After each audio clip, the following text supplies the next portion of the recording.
kids have been left unsupervised in my stalker's backyard with nobody outside for at least an hour now. And I think not supervising a 7 and the 8-year-old's a sweetheart. She's not a problem at all. In fact, I think she's keeping her brother in line at the moment, and I'm grateful for that. She's a good kid, and I just feel bad. So I've just been saying hi to her, She's more mature than all of the adults on this street at 8, so I give her a lot of credit. She's going to do wonderful things when she gets older. She's going to move mountains and change the world. Meanwhile, the kids are unsupervised next door.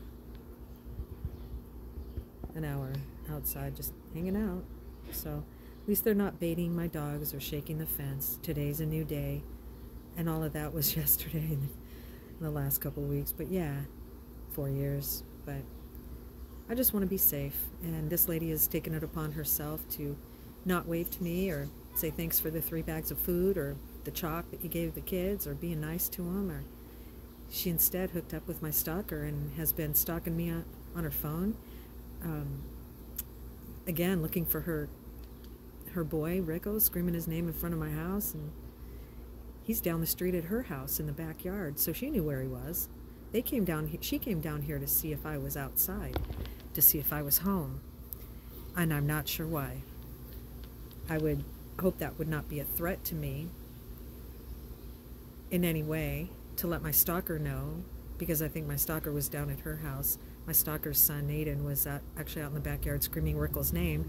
That's how I knew Rickles was down the street at his own house, 5 houses down, and, not out on the street next to me where she'd be in front of my house calling for him. It's just weird, So that's all on my YouTube Live.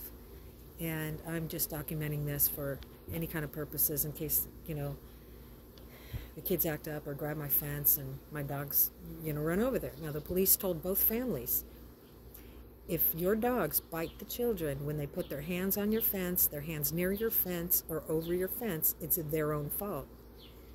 I don't ever want to see that happen.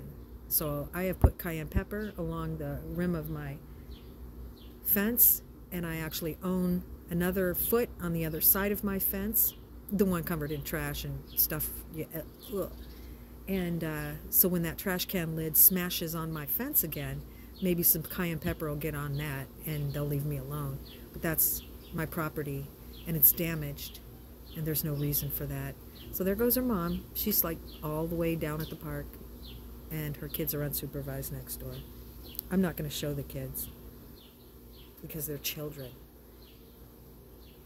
And I feel sad. I feel sad for them. But like I said, the little girl, she's going to move mountains someday. She's got the grace of a peacemaker.